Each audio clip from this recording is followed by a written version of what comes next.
The colonel handled the dilemma of this difficult stepson efficiently. Charles was boarded with a tutor to finish his baccalaureate, the French high school degree. Charles now had to plan his future. His well-connected stepfather suggested a diplomatic career. Charles declared he must pursue literature. Whatever affection that still existed between the two stubborn men was exhausted in the acrimonious exchange. A compromise was reached. Baudelaire would read law. His half-brother had prospered as a lawyer and magistrate. There had also been lawyers in his mother's family. Charles moved to the Latin Quarter, ostensibly to begin literary studies. Instead, he devoted himself to literature and the pleasures of Paris. Full of youthful confidence, Baudelaire plunged into bohemian life. He set himself an ambitious reading program. He met writers and painters. He attended plays, concerts, and cabarets. He visited bars and brothels. He drank heavily and smoked hashish. He also contracted venereal disease. He financed his indulgences by borrowing money against future inheritance. Baudelaire's early adult years in Paris were a period of immense intellectual and artistic growth, but they also established a pattern of dissipation that would burden and eventually shorten his life. The poet's mother and the newly promoted General Opique worried about their wayward son.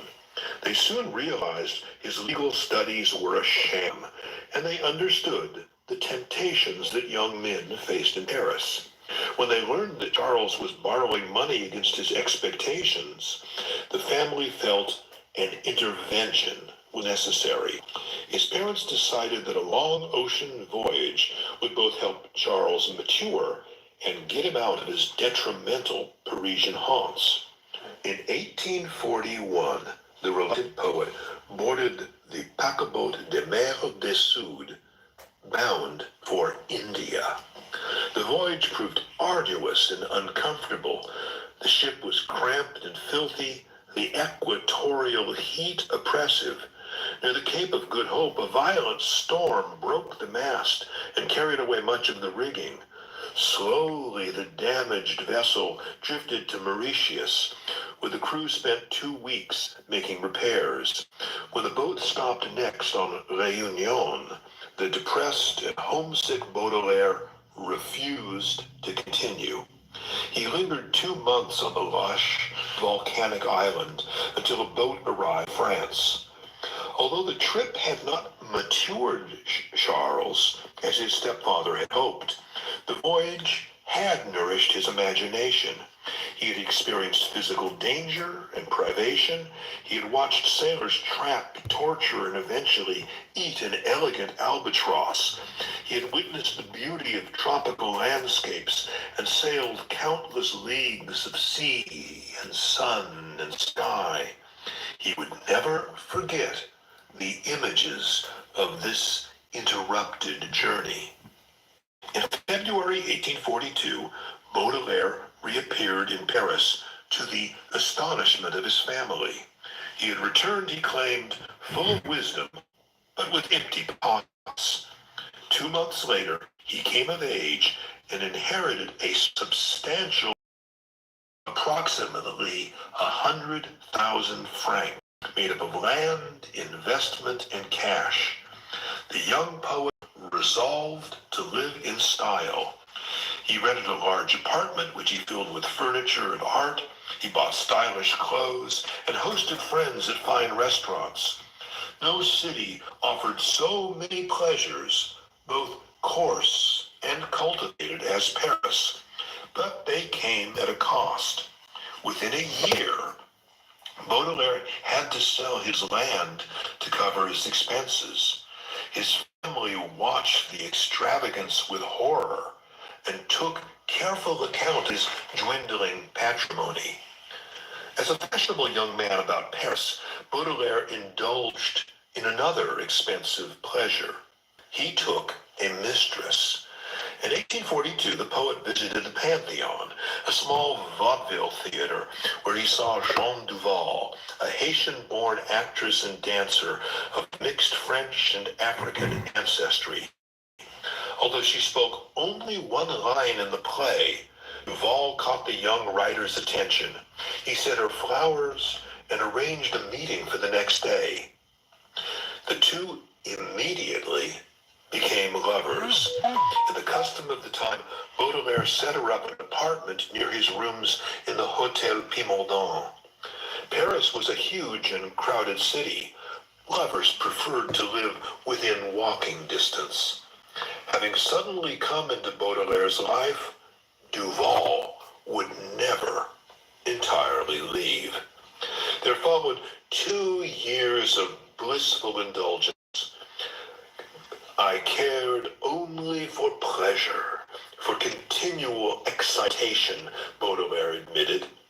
His romantic infatuation with Duval filled an emotional as well as a sexual vacuum. The poet had little experience with women beyond his impersonal dealings with prostitutes. The relationship with Duval was initially passionate, but there were cold calculations on both sides. For Baudelaire, of marriage. For Duval, a recent immigrant of mixed race, Baudelaire offered much-needed financial security. Their affair was an economic transaction between a rich man and a poor woman.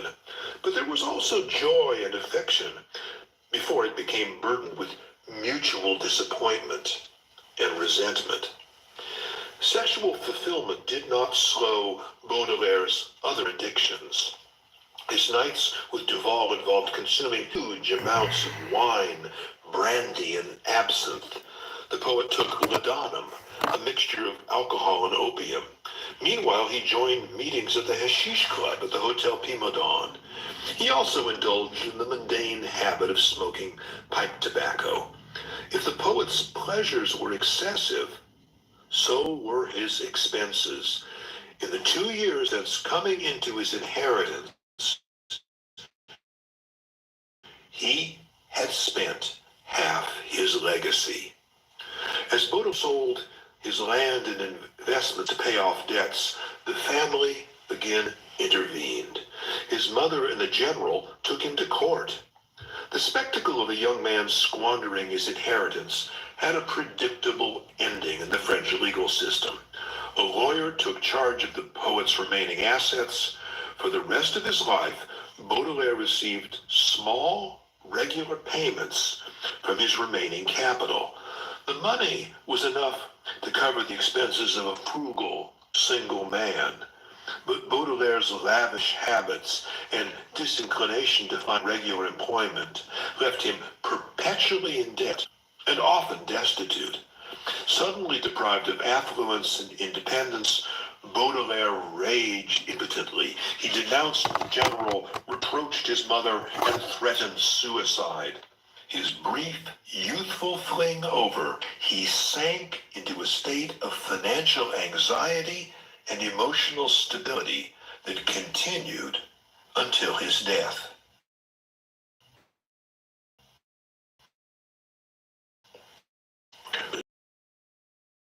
Successes. His poems appeared, first under a pseudonym, but eventually signed proudly with his own name. Most of his publications, however, were prose, literary criticism, fiction, and art reviews. His 2 major prose works of the period were long essays on the salons of 1845 and 1846. Sponsored by the Académie des Beaux-Arts, the Salon was an annual official art exhibition, the largest and most prestigious event of its kind in Europe. The Grand Salon of the Louvre was hung from floor to ceiling with new work, chosen by a jury of Academy members. In his essays, Baudelaire surveyed the state of French art. In particular, he championed the color and energy of Eugène Delacroix. published as individual pamphlets, outspoken and informed critiques gained Baudelaire a reputation among the cultural elite. In 1847, Baudelaire had the most important literary encounter of his life. He discovered the work of Edgar Allan Poe. His reaction was immediate, overpowering, and permanent. His relationship to Poe was not a case of literary enthusiasm or influence. It was something akin to a possession. He not only admired Poe's work, he embraced the American writer as a kind of kindred soul, an alter ego. Baudelaire claimed that in Poe's work, he found subjects he had dreamed about. It was so profound that he was martyr for art and referred to him as Saint Edgar.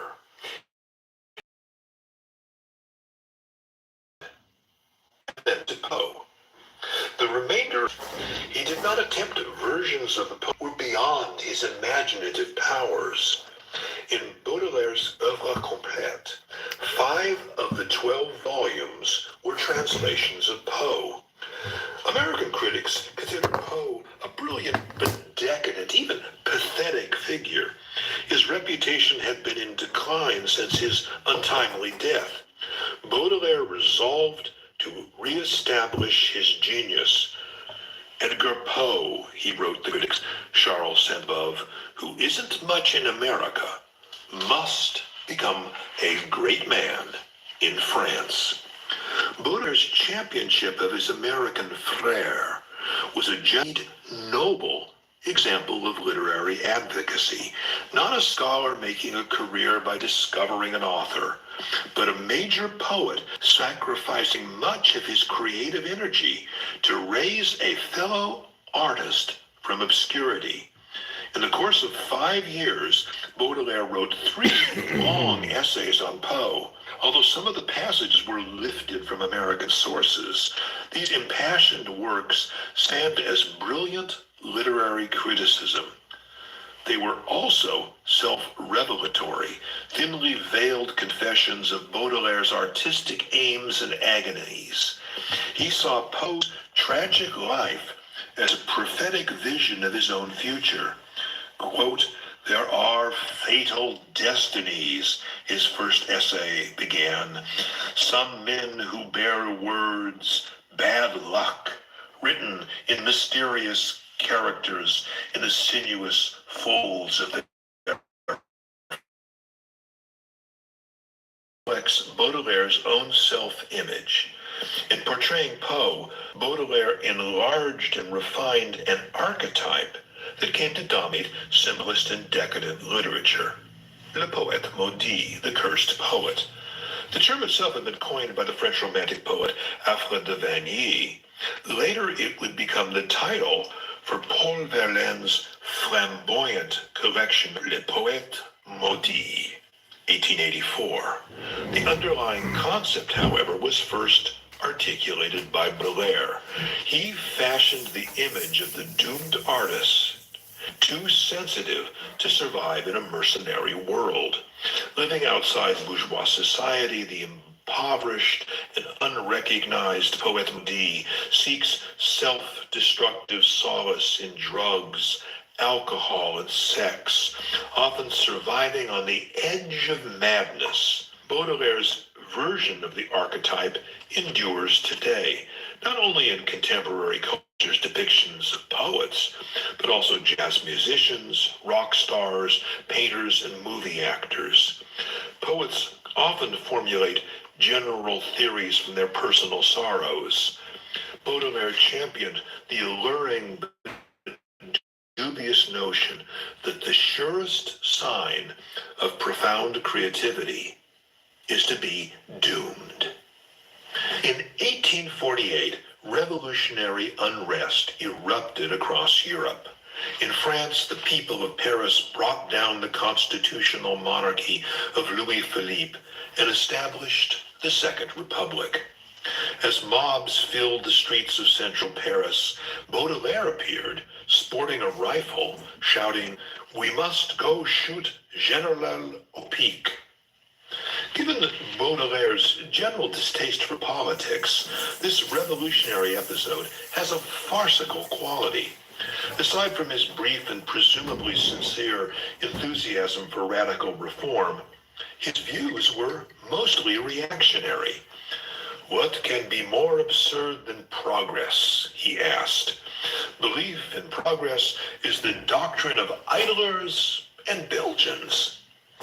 Baudelaire had genuine compassion for the poor, but he had no confidence that revolution would save them or any other group from the sorrows of existence. He often saw the poor and unfortunate as mirror images of his own troubled self. Baudelaire's sudden political engagement may have had more to do with the unhappy poet's emotions than his ideas. The intoxication of mob violence, joined by a ferocious Oedipal resentment toward his stepfather. In his image journals, Baudelaire later had no retrospective illusions about the nobility of his motives. They were, quote, "taste for vengeance, to my energy, you know, I'm natural like, we're pleasure gonna get revenge. in The destruction." same thing happened in Russia, right, between the proletariat and the I don't know, the elites, you know. So you give them a perpetrator. You find that what makes them feel like victims and oppressed, and then you're able to make, you know, high stakes game. And Alec Baldwin, he wrote a book. I'm pretty sure I'm getting my right actor. You know, his was a $9 million divorce or something. It's like, whatever happened? Well, I'm not paying attention to something somebody says as a kid to its college roommate, for God's sake. Who cares? I mean, I found him and find him an interesting and exciting candidate. And frankly, that's where I have the issue with Trump at. I don't give a fuck about him saying, "Oh, these illegals need to come over here and register." End quote. Despite the distractions and difficulties of his Parisian life, Baudelaire deepened as a poet. Although he published mostly prose, he now recognized that verse was his true medium. "Above all," he wrote his mother, "I want to be admired as a poet." For him, poetry represented the supreme art, an expression of creativity itself. In his journals, he declared, "There are but three things worthy of respect: the priest, the warrior, and the poet: to know, to kill, and to create." Baudelaire's revolutionary fervor was short-lived. When Louis Napoleon Bonaparte seized power in 1851 and soon declared the Second Empire, the poet denounced the coup d'etat and then declared himself depoliticized.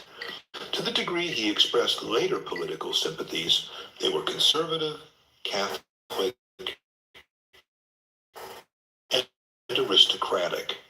Despite his and permissive personal mores, Baudelaire was old-fashioned, even reactionary in everything else.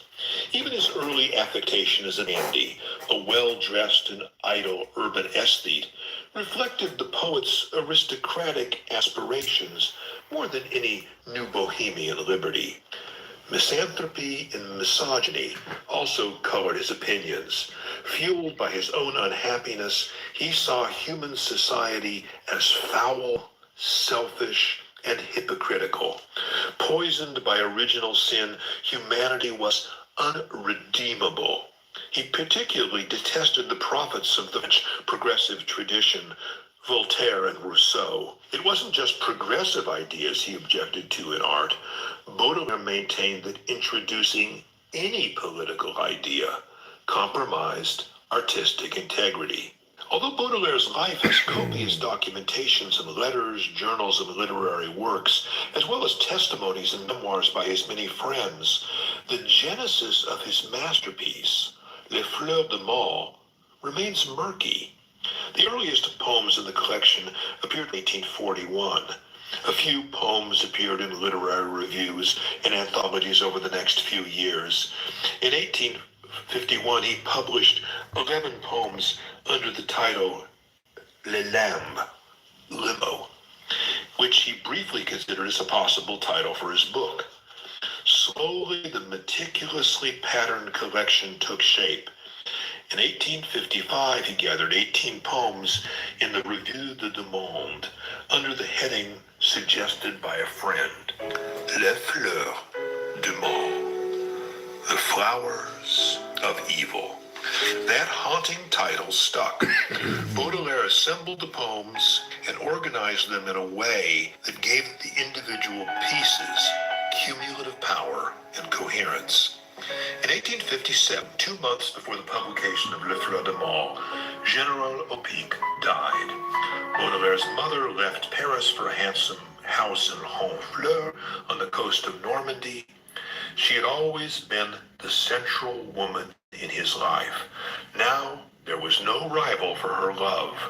He again had his poor dear mother entirely to himself, though at a considerable distance. As his long, heartfelt letters to her indicate, his mother was his lifelong confidant.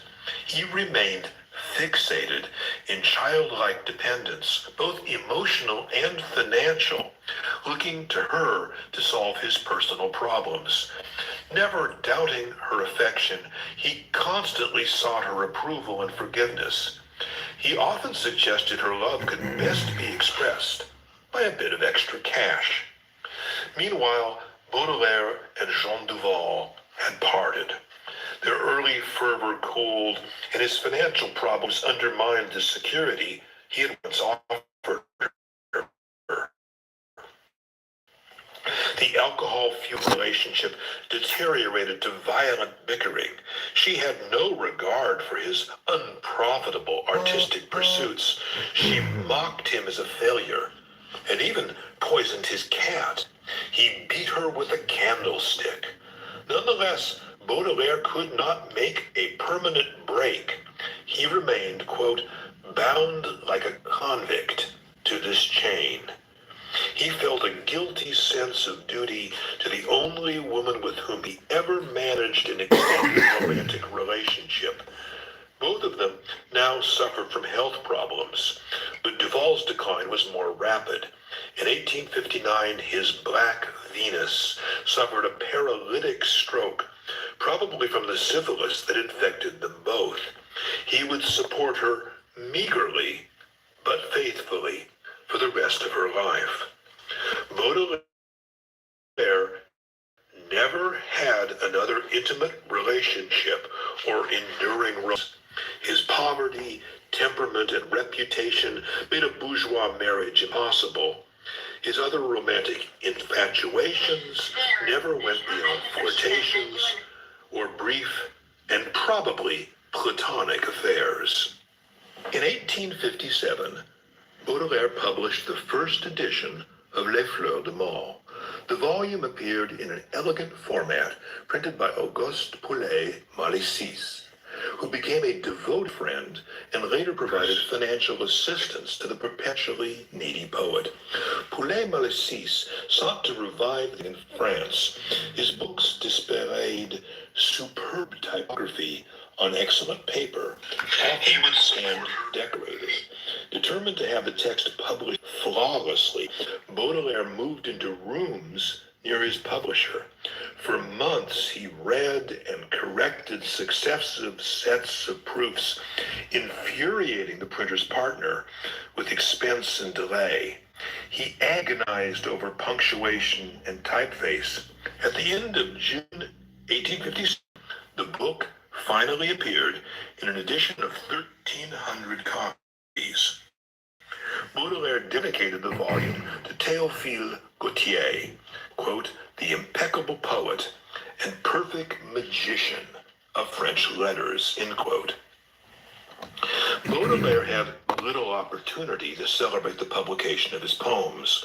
Within weeks of its appearance, the Ministry of Interior filed a report declaring that the book was an outrage to public morals and an offense to religious morals. Censorship became a timely issue. Earlier that year, Gustave Flaubert had been indicted for immorality after his Madame Bovary had been serialized in the Revue de Paris. After a dramatic trial, the novelist had been acquitted. Baudelaire now emerged as a vulnerable target for the frustrated authorities. Le Figaro denounced Le Fleur de Mal as a book full of, quote, all the putrescence of the human heart, end quote. The Ministry of the Interior, eager to score a victory against what it considered smut and blasphemy, brought the poet and his publisher to trial. Baudelaire resolved to fight the charges. He maintained that his poems depicted vice in a way that would be repellent to the reader. He also insisted that earlier authors had published works that were even more scandalous with impunity. He did not dispute the sexual content of the book, which was the explosive issue. Without General Opique's political connections, Baudelaire's mother was powerless to help him, and few of the poet's friends were inclined to appear on his behalf. The court ruled against Baudelaire. 6 overtly sexual poems were condemned. Both the poet and his publisher received fines. Publicly disgraced, Baudelaire knew the scandal had darkened his reputation. Copies of Le Fleur de Mal were removed from sale, the offending verses physically cut out, and the expurgated books returned to stores. The scandal increased sales, but only modestly. Le Fleur de Mal had no commercial success in the poet's lifetime. By early middle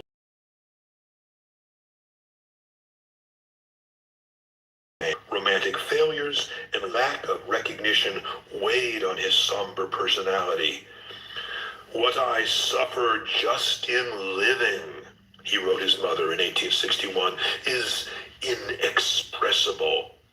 Embroiled in his disappointments and resentments, quote, I want to vent my anger in terrifying books. I want to turn the whole human race against me, end quote. He claimed to be reconciled to his distorted reputation as a minor author of prurient poems and an advocate of hashish and opium, but his superficial equanimity fooled no one. I am very much at ease in my stigmatization, he wrote Victor Hugo, quote, and I know that from now on, in whatever literature I radiate, I shall remain a monster and a werewolf, end quote. The language of his self-presentation is revelatory. His scandalous reputation is the excruciating, sanctifying stigmata of an aesthetic martyr, and it has awakened a dangerous monster inside him. Baudelaire may have been depressed and tortured, but he was not inactive. Although he claimed to be supported only by his pride and, quote, savage hatred of all mankind, end quote, he wrote with the sustained dedication of an absolute artist. Nevertheless, he could not command the public readership necessary to gain either a major reputation or significant income. The second edition of Le Fleur de Mal in 1860 earned little money, but it attracted a few critical advocates. Swinburne introduced Baudelaire to an English language readership in a long, carefully argued review that claimed Baudelaire, with Hugo, Browning, and Tennyson, was one of the 4 greatest living poets. A coterie of young admirers had started to form. Meanwhile, Baudelaire adapted Thomas de Quincey's notorious Confessions of an English Opium Eater into a pharmaceutical farrago, The Artificial Paradises. The book combines a free translation of excerpts from de Quincey with Baudelaire's personal manifesto on drugs as a means for human self-improvement. He describes the effects of opium and hashish and discusses the devious course of addiction. Both subjects he knew well. Much of the of new revelations, end quote. It has had an enduring influence on the literature of drugs and psychedelic experience. In 1861, Baudelaire embarked on a futile and foolhardy project. He applied for membership in the French Academy, the elite official organization charged with preserving the purity of the French language. Composed of 40 eminent literati, the quote-unquote immortals, the French Academy elects new members only when existing members resign or die. Although Baudelaire claimed to scorn official honors, his application revealed how much he craved elite recognition. He hoped his election would remove the public disgrace of his obscenity trial. As his recent conviction wasn't already an insurmountable obstacle to his election, he chose to apply for the seat left vacant by the death of Henri Lacordaire, a Catholic priest. The application created a scandal. Many believe the shameless poet was simply seeking publicity. When Baudelaire tried to canvass votes, a few members met him with insincere politeness. The rest either refused to see him or treated him with open disdain. On the advice of the kindly Santa, Baudelaire eventually withdrew. His bid for honor had only delivered new humiliation. Amid all of these personal troubles, Baudelaire maintained the artistic clarity to experiment with a new art form, the prose poem. The idea of the new form was simple but radical: to craft short prose passages that would communicate the frisson of lyric verse. Baudelaire announced that his dream of creating, quote, a poetic prose, musical, without rhythm and without rhyme, supple and agile enough to adapt to the lyrical movements of the soul, end quote. The innovative project made a dramatic break from Baudelaire's earlier poetry. Every poem in The Flowers of Evil was rhymed and metrical. Nevertheless, Baudelaire saw the little poems in prose as a pendant or companion piece to Les Fleurs de Mal. He intended to write 100 pieces, the same perfect number that had governed the design of the first edition of Les Fleurs de Mal. Like most projects from his final years, however, it was never finished. He wrote only 50 pieces, which were not collected until after his death. They are lesser works than his poems in verse, but as he had hoped, they add imaginative context to Les Fleurs de Mal. When they were published in 1869, they were given the generic title, Petit Poème en prose, the little poems in prose. That timid description did not last long. His feverish views of the modern city were reissued in 1917 as The Spleen of Paris. Meanwhile, Baudelaire worked intermittently on a private project, a professional book to be called Mon cœur mis à nu, My Heart Laid Bare. The title and idea had come from Poe, who had claimed that if anyone could write a book that told the naked truth about the human heart, it would revolutionize literature. For years, Baudelaire filled notebooks with candid observations about himself and the world. He intended to publish his testament, but the work never went beyond a gathering of pensées and short fragments. Nevertheless, the notebooks burst with irreverent ideas of aggressive energy. Baudelaire ponders theology, love, power, and society, but he has little to say about poetry. He does, however, make many provocative remarks about the idea of beauty. I can scarcely conceive, he wrote, a type of beauty that has nothing to do with sorrow. Combined with her fragments, the work was published posthumously under the more neutral title, Intimate Journals. These volumes remain the most notorious source of the poet's spiritual, emotional, imaginative inner life. In 1860, Baudelaire had suffered a small stroke. A year later, the symptoms of syphilis returned. He lived in constant pain and also experienced brief bouts of disorientation. He expressed dark satisfaction in his decline. I have cultivated my hysteria, he wrote. I have felt the wind of the wing of madness passed over me. Disease, drugs, and alcohol had ruined his health. At 40, he was already an old man. One acquaintance described him as, quote, aged, faded, weighed down, although still slim, and eccentric with white hair, end quote. His other troubles increased. In 1862, Boulanger went bankrupt, which forced his publisher to flee to Belgium to avoid prison. Meanwhile, La Presse, which had published 20 of Baudelaire's prose poems, dropped him as a regular contributor. The financial emergency forced the poet to sell the rights to his Poe translations, past and future, for 2,000 francs. He sold the rest of his work, including Le Fleur de Mal, which was actually owned by Poulet-Mauricy, another publisher, for an equally small sum. Most of the money went to pay debts. In 1864, in a final attempt to secure financial independence and escape his Parisian creditors, Baudelaire moved to Brussels. He planned to give a lucrative series of lectures. He also hoped to secure a commercial publisher who would promote his works.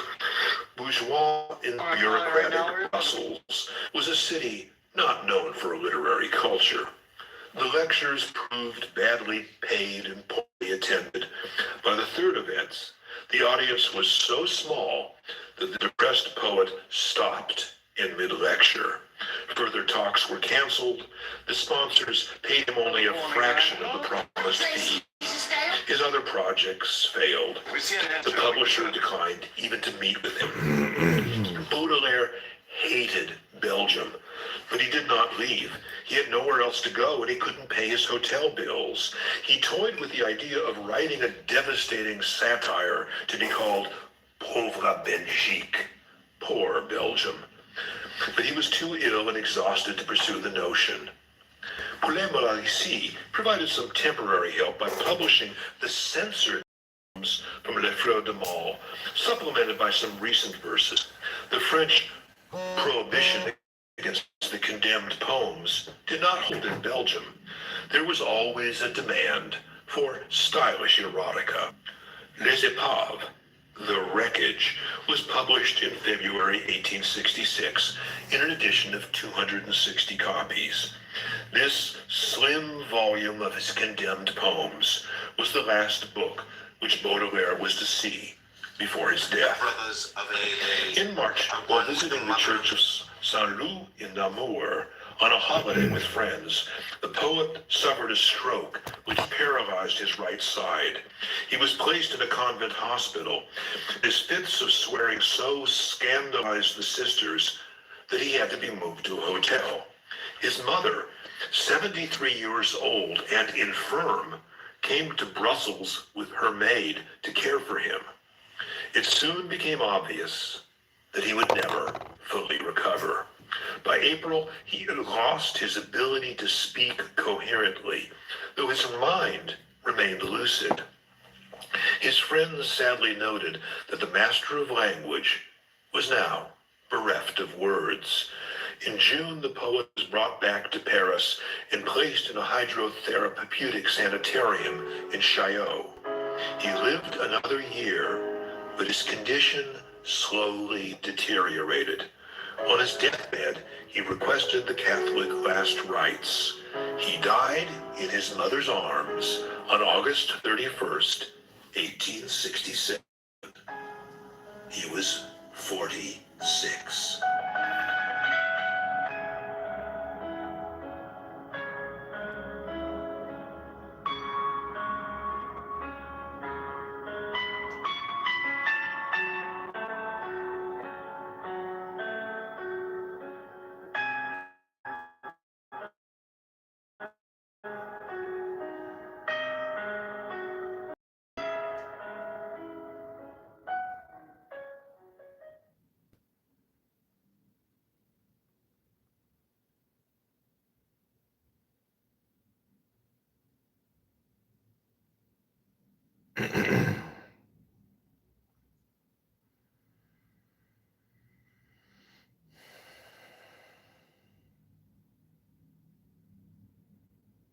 I get to the bottom of this like your boyfriend gets to the bottom of you, bro.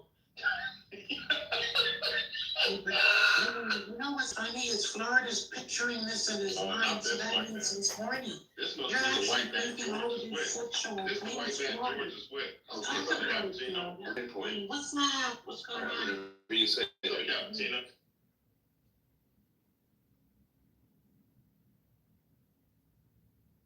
No, I don't think that's true. In what state? Like, prior to...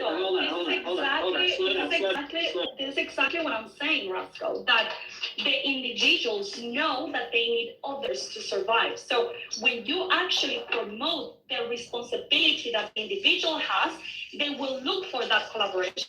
Yeah, no, I disagree with that. I'll explain why, right? Throughout history, it's the case. When you maximize, like, certain individuals... I don't know where you're in your life, what you're going through, but I want to tell you to keep going, baby. I want to tell you success is on the other side of it. I want to tell you it's going to be okay. I want to tell you that the wind field is never going to be very dirty. What you're going to do, it's so much behind you. I don't know where. I lost a bag and got a bigger bag. I lost a friend and got a real friend. What's dangerous is when I lost a bag and got a bigger bag. I lost a friend and got a real friend. Thought I lost a plug, he was really just a middleman. Things just be tests, like the universe tests you with things. I lost a bag and got a bigger bag. I lost a... what's dangerous. Listen. If you genuinely enjoy being alone. You know, I'm gonna let y'all in on a little nugget. Don't fuck with nobody that's depression is your body saying, What?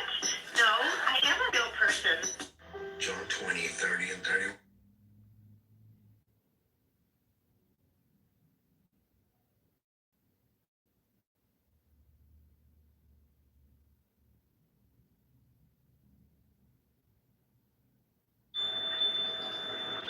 When they look at you, it may seem a little. Money runs the politics in both parties. I mean, let's be honest about how many of our elected officials are bought and paid for across the board. You stay in your comfort zone. Never forget the two people in your life. don't chase women. Really?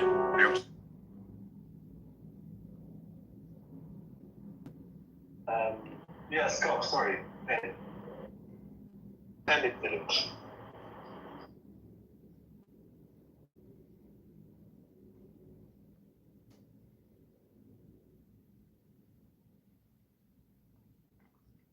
Got off because she witnessed, and she could see like one of their hands came out at from the window. You could.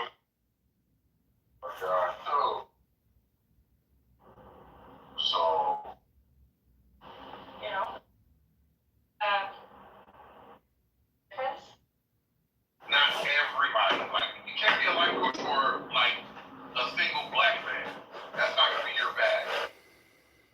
No, I don't think that's true. In what state? Like, prior to... Hold on. This is exactly what I'm saying, Roscoe, that the individuals know that they need others to survive. So when you... Right, in ways that, like, the voice... are talking about as individual to him. Money runs the politics. I get to the bottom of this. What's it, right there? Florida's been bending over King. You come on my way. But Don't come knocking at my door. I mean, you're not gonna say I just sang you a song. I asked you, how's your morning? And I just sang you a song. Like, what the fuck? I loved it.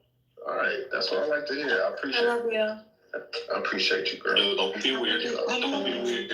I love you too. Hey, Cappuccino, keep that shit, bro. Move out the way, bro. Please, move out the way. I got What is going on? Yo, this Rachel Dolezal chick is something different, dog. She really went through quite a transformation from like a young white woman to like some old, like, trying to be black woman. She even renamed herself Nkechi Amare. War. Harmony implies war. Victory implies war. Glory implies war. Found implies war. Happy birthday. I want to thank you all for coming. I've created a room. This is called Love Poetry. This is your President Donald Trump.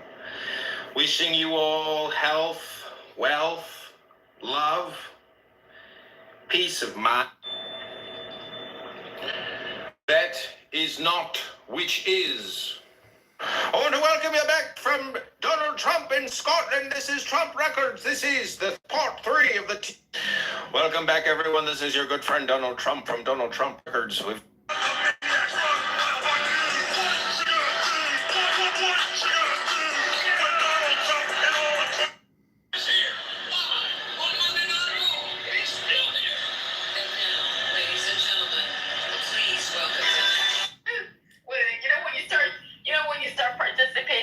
And then it's awesome to say something like, wait a second, what?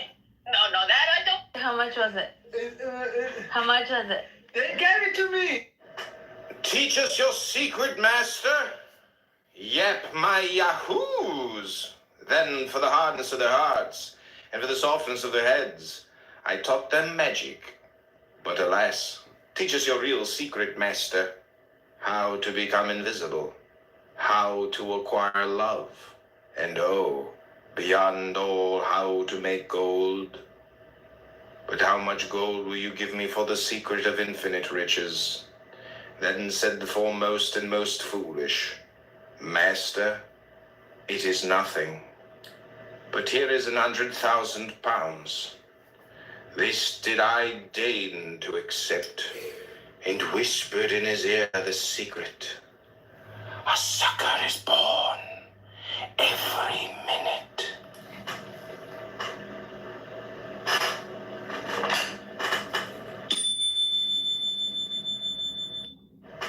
Teach us your secret, master. It will be noticed that this cosmogony is very complete.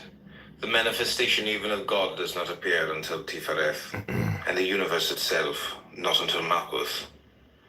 The chapter may therefore be considered as the most complete treatise on existence ever written. Note, the unbroken, absorbing all. Teach us your secret, master. Yep, my yahoos.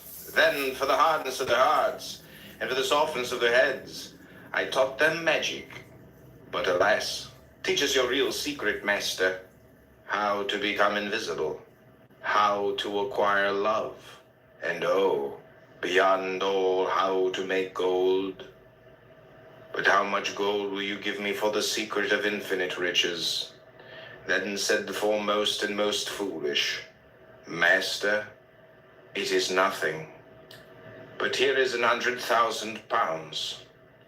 This did I deign to accept, and whispered in his ear the secret. A sucker is born every minute.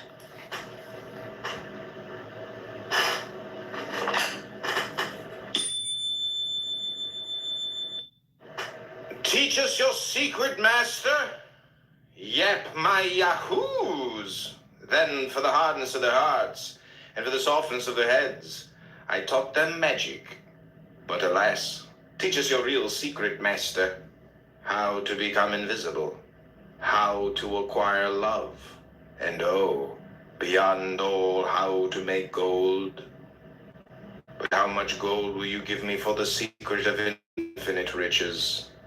Then said the foremost and most foolish, Master, it is nothing. But here is 100,000 pounds. This did I deign to accept, and whispered in his ear the secret.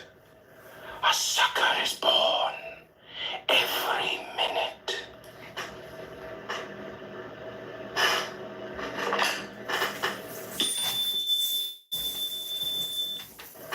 Teach us your secret, master. Yep, my yahoos. Then for the... It will be noticed that this cosmogony is very complete. The manifestation even of God does not appear until Tifereth, and the universe itself not until Malkuth. The chapter may therefore be considered as the most complete treatise on existence ever written. Note, the unbroken, absorbing all is called darkness. The Sabbath of the goat. Oh, the heart of Nox, the night of Pan. Pan, duality, energy, death.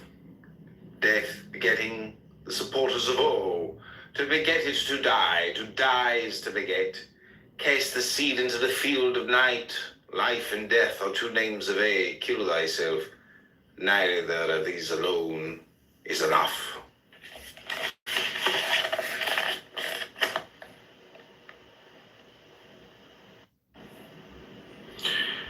It will be noticed that this cosmogony is very complete. The manifestation even of God does not appear until Tifereth, and the universe itself not until Malkuth. The chapter may therefore be considered as the most complete treatise on existence ever written. Note, the unbroken, absorbing all is called darkness. The Sabbath of the goat.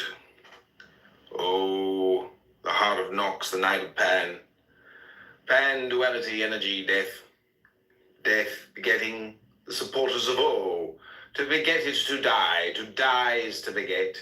Cast the seed into the field of night. Life and death are two names of A. Kill thyself. Neither of these alone is enough.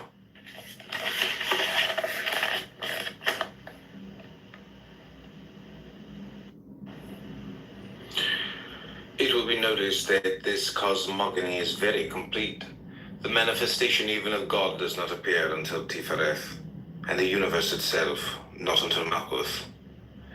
The chapter may therefore be considered as the most complete treatise on existence ever written. Note, the unbroken, absorbing all is called darkness. The Sabbath of the goat. Oh, the heart of Nox, the night of Pan. Pan, duality, energy, death. Death, begetting, the supporters of all. To beget is to die is to beget. Cast the seed into the field of night. Life and death are two names of A. Kill thyself. Neither of these alone is enough.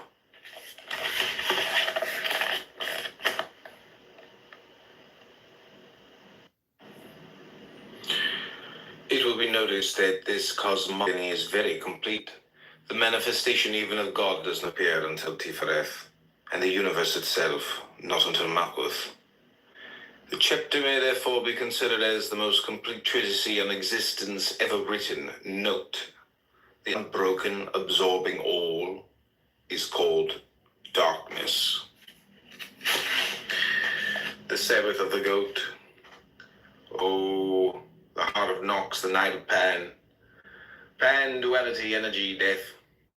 Death, begetting, the supporters of all. To beget is to die is to beget.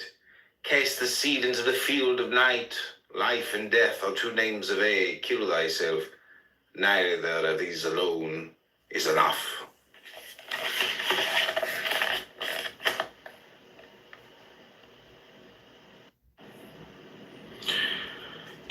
notice that this cosmogony is very complete.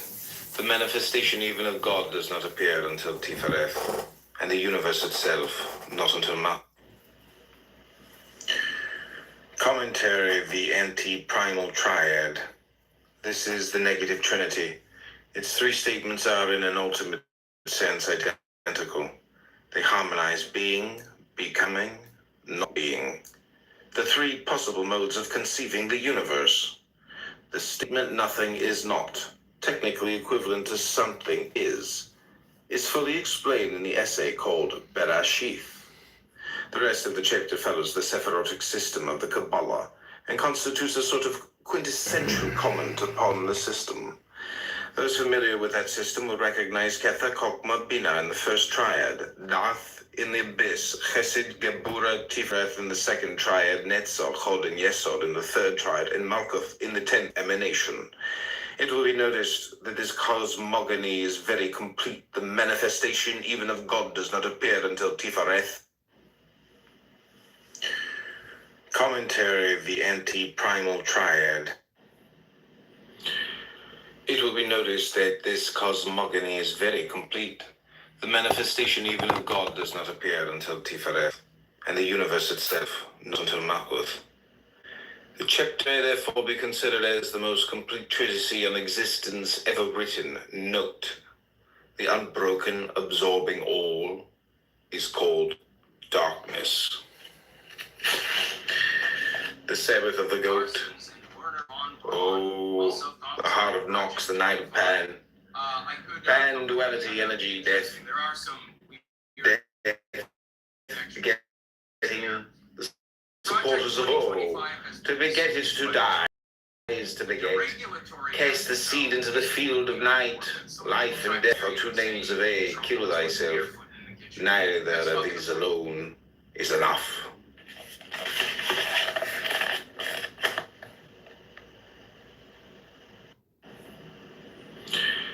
It will be noticed that this cosmogony is very complete.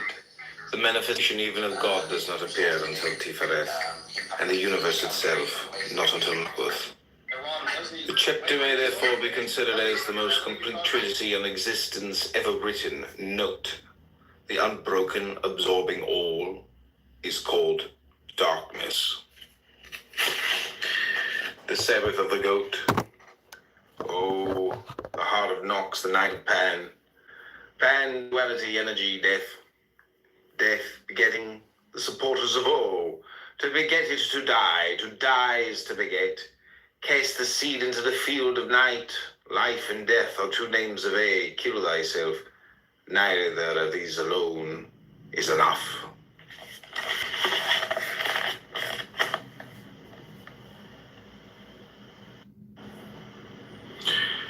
It will be noticed that this cosmogony is very complete. The manifestation even of God does not appear until Tifereth, and the universe itself not until Malkuth. The chapter may therefore be considered as the most complete treatise on existence ever written. Note, the unbroken, absorbing all is called darkness. The Sabbath of the Goat. Oh, the heart of Nox, the night of Pan. Pan, duality, energy, death. Death, begetting the supporters of all. To beget is to die is to beget. Cast the seed into the field of night. Life and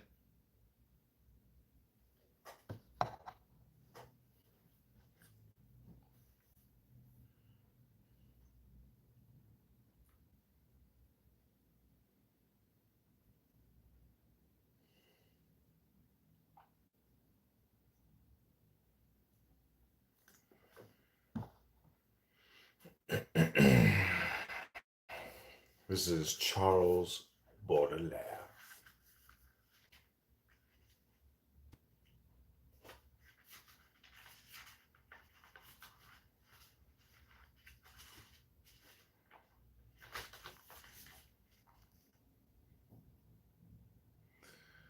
This is Charles Baudelaire, La Fleur de Mal, The Flowers of Evil, The Dance of Death. carrying bouquet and handkerchief and gloves, proud of her height as when she lived.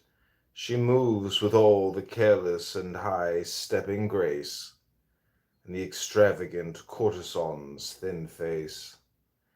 With slimmer waster in a ballroom wooed, a floating robe in royal amplitude, pulls in deep folds around a dry foot, shod with a bright flower-like shoe that gems the sod. The swarms that hum about her collarbones, as the lascivious streams caress the stones, conceal from every scornful jest that flies her gloomy beauty and her fathomless eyes, are made of shade and void with flowery sprays. This is Charles Baudelaire, La Fleur de Mal.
For tuning.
The swarms that hum about her collarbones as the lascivious streams caress the stones, conceal from every scornful jest that flies her gloomy beauty and her fathomless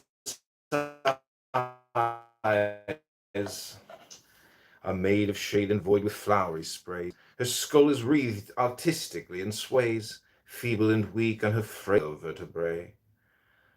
O charm of nothing, decked in folly, they who laugh and name you a caricature, they see not, they whom flesh and blood allure, the nameless grace of every bleached bare bone that is most dear to me, tall skeleton, who laugh and name you a caricature. Come you to trouble with your potent snare the feast of life, or are you driven here to pleasure's Sabbath by dead lusts that stir and goad your moving corpse on with a spur? The swarms that hum about her collarbones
Chills, Baudelaire, La Flûte, the anti-prime, the dance of death.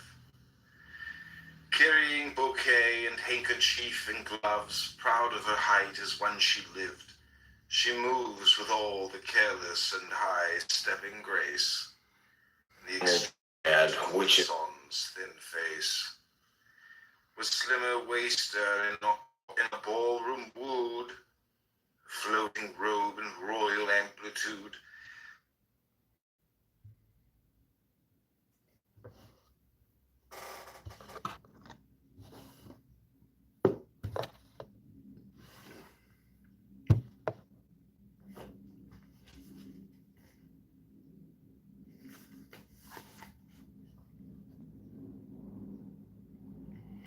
Or do you hope, when sing the violins, and the pale candle flame lights up our sins, to drive some mocking nightmare far apart, and cool the flame hell lighted in your heart? Fathomless well, fault and foolishness, eternal alembic of antique distress, still o'er the curved white trellis of your sides, the sateless wandering serpent curls and glides. And truth to tell, I fear lest you should find among us here no lover to your mind, Which of these hearts beat for the smile you great gave? The charms of horror please none but the brave. Your eyes' black gulf where awful brooding stir brings giddiness the prudent reveler sees, while a horror grips him from beneath the eternal smile of 32 white teeth. Or do you hope when or sing the violin?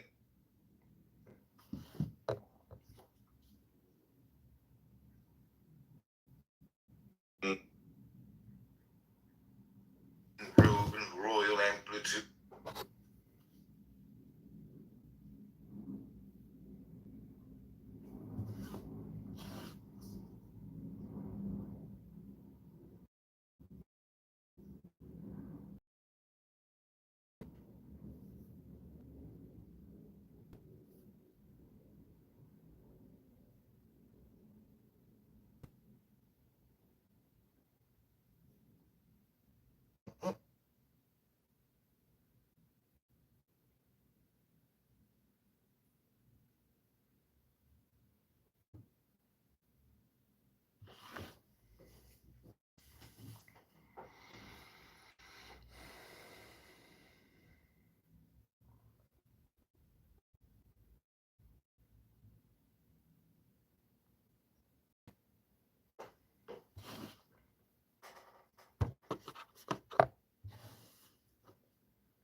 Fathomless well of fault and foolishness, eternal alembic of antique distress, still o'er the curved white trellis of your sides the stateless wandering serpent curls and glides. And truth to tell, which of these hearts beat for the smile gave? The charms of horror please none but the brave. Your eyes' black gulf, where awful brooding stir, brings giddiness, the prudent reveler sees what a horror grips him from beneath the eternal smile of 32 white teeth. For he who has not folded in his arms a skeleton nor felon graveyard charms recks not of fur below, or paint or scent, when horror comes the way that beauty went. Oh, irresistible with fleshless face, dances in the dazzled race. Fathomless, fathomless.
Oh, irresistible with fleshless face, say to these dancers in the dazzled race, proud lovers with the paint above your bones, ye shall taste death, musk-scented skeletons, drawn by the rumor of the dance of death.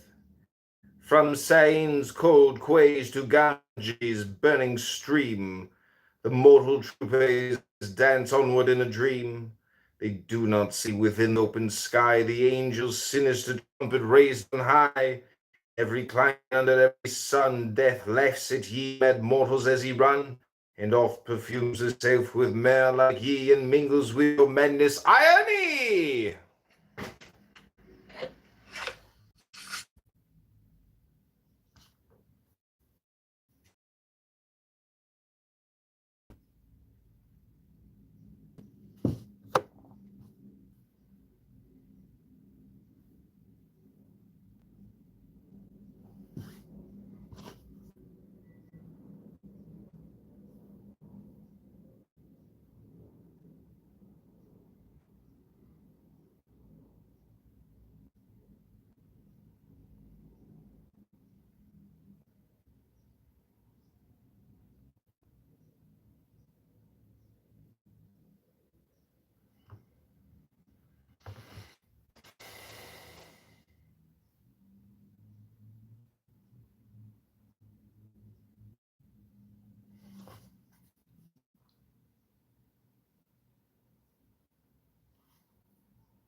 This is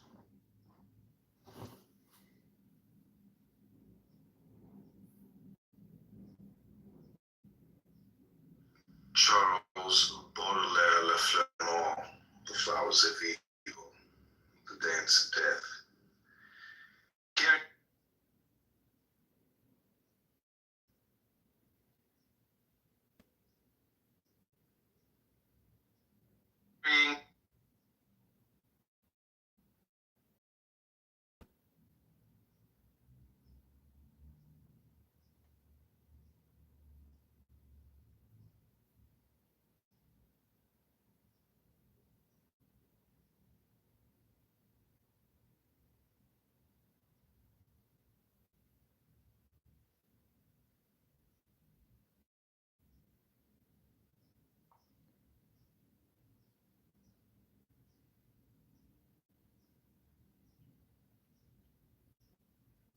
Okay, we're gonna finish this up at the clubhouse. Reading The Flowers of Evil by Baudelaire.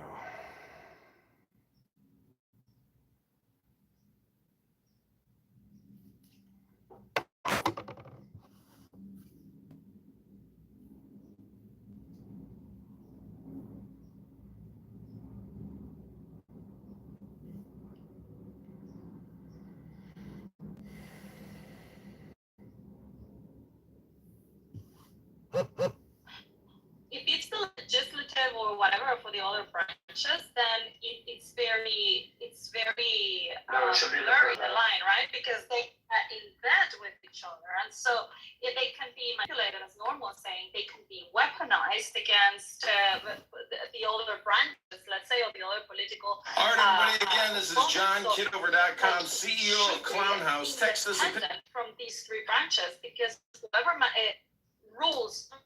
Well, let's leave the judiciary aside, but whoever has a majority or has the president in one of these two branches, the legislative or the executive, then they will have power over the deep state, so they can manipulate it, right? And weaponize it. So the president should be the one in charge, because all the secretaries serve at the pleasure of the president. And he hires the secretary. Honestly, it's boiling water. My wife threw it at me. It hurt a little bit, but she hit the wall, so it cools down. Oh my gosh, what? Okay, Charles. At the end of this, like, no, they should sit down there and just be quiet. Yeah, no, this is chill, please. But this indicates that there was some kind.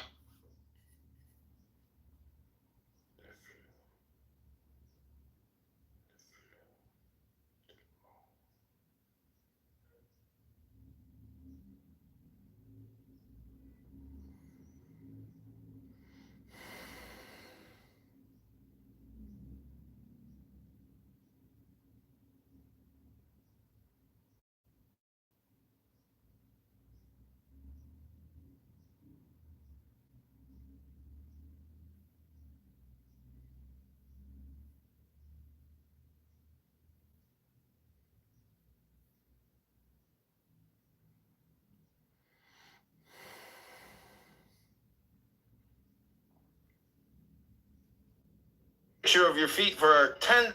Okay, this is Le Fleur du Monde by Charles Baudelaire.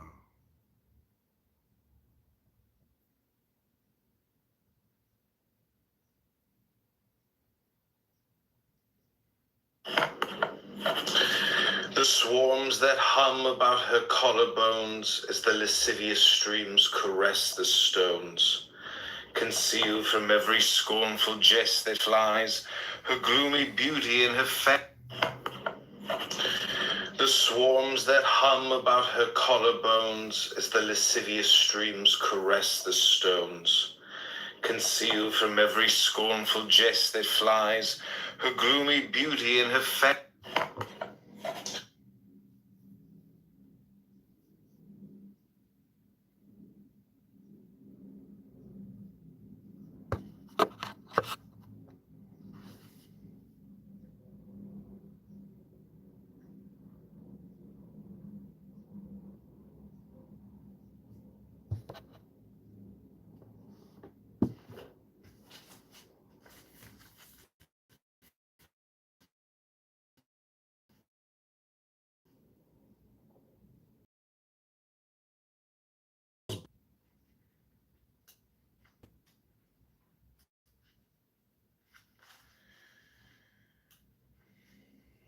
The Dance of Death.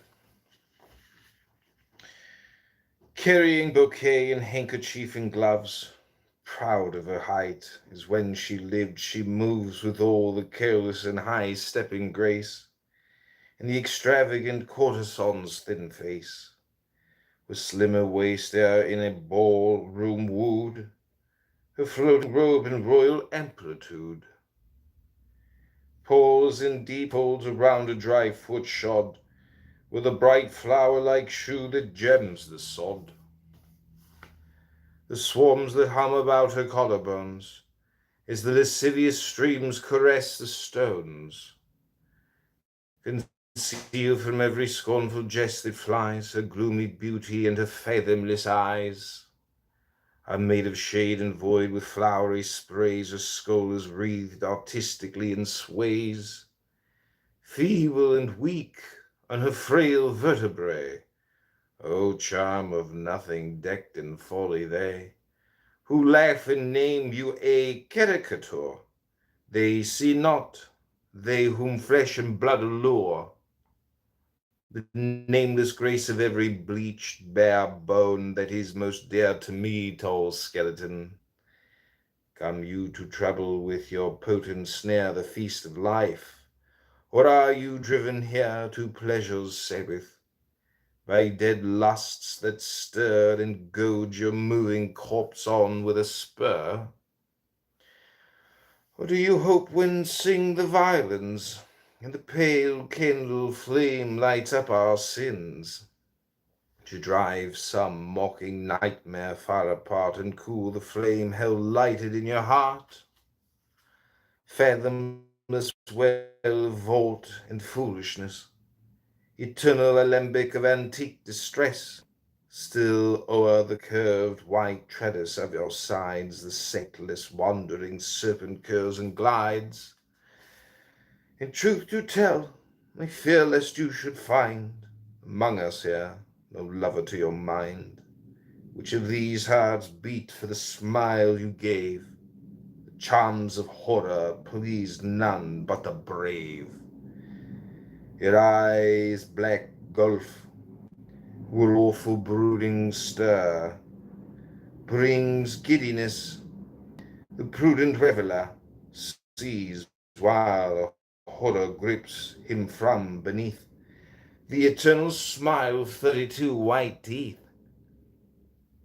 For he who has not folded in his arms a skeleton or fed on graveyard charms recks not of fur below or paint or scent when horror comes the way that beauty went.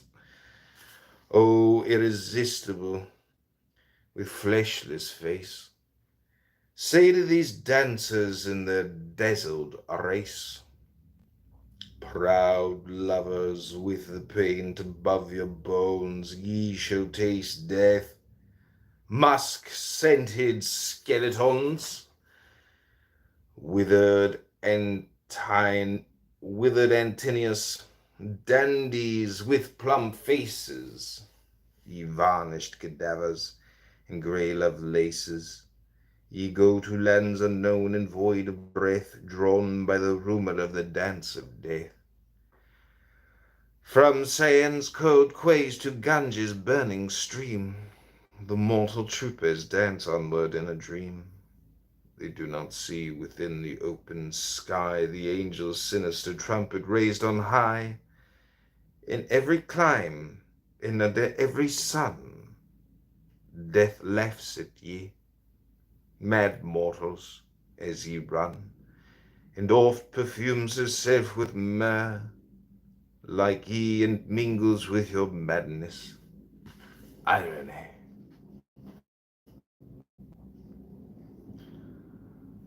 That is Les Fleurs du Monde by Charles Baudelaire, read by the poet.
Oh, irresistible with fleshless face, say to these dancers in the dazzled race, proud lovers with the paint above your bones, ye shall taste death, musk-scented skeletons, withered Antinous, dandies with plump faces, ye varnished cadavers and grey Lovelaces, ye go to lands unknown and void of breath, drawn by the rumour of the dance of death. From Seine's cold quays to Ganges' burning stream, the mortal troopers dance onward in a dream. They do not see within the open sky the angel's sinister trumpet raised on high. In every clime and under every sun, death laughs at ye mad mortals as ye run, and oft perfumes herself with myrrh like ye, and mingles with your madness. Irony! Irony.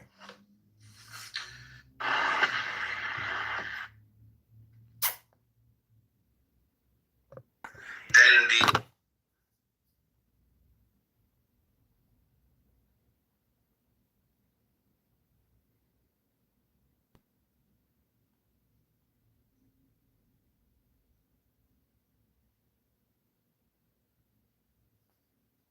Okay, this is a poet. Thanks for joining. This is Poetry Poets Poems. Hope you enjoyed the room.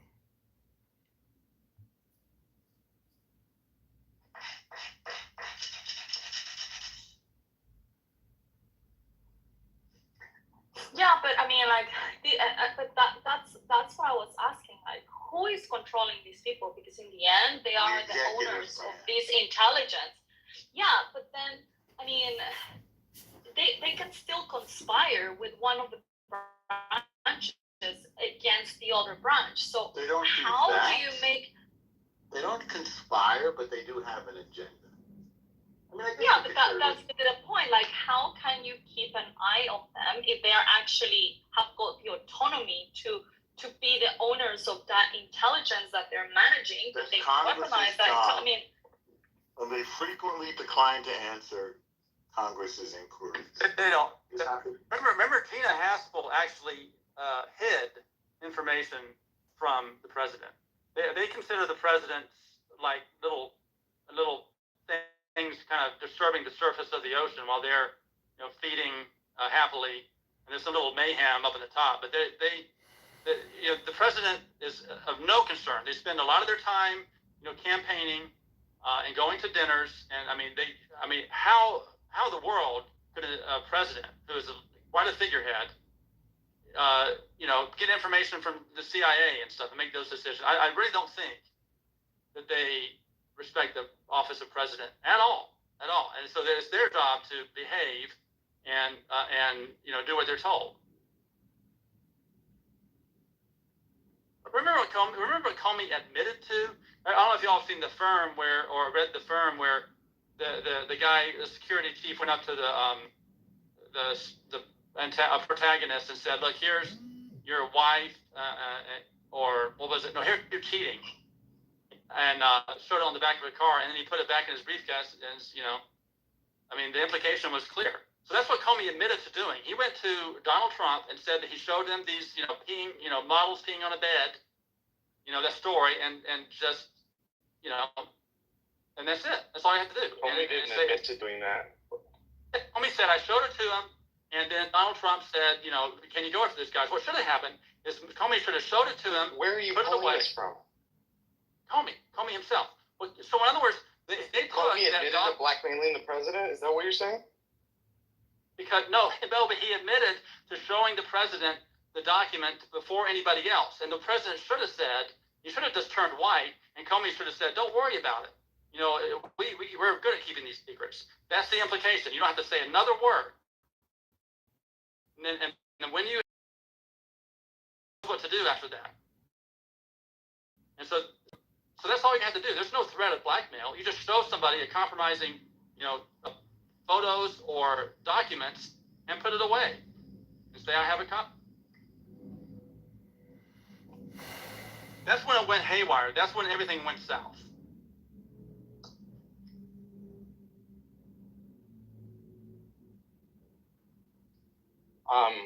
And so we know, and I'm not going to mention any group, but we know Jeffrey Epstein was part of this type of blackmailing operation, right?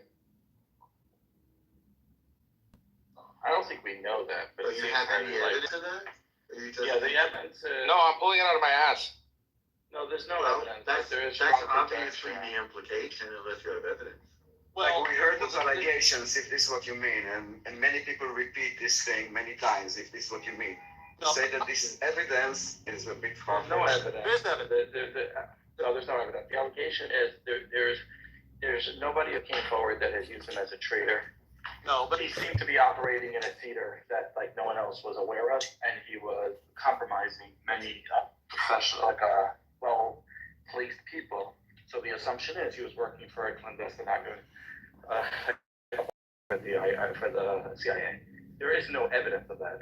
Or the CIA. No one's ever accused of being part of the CIA. Yes, he has. Yes, he has. Or he could have been working for the FBI. They're notorious for these blackmail schemes. This is what gave J. Edgar Hoover all of his power.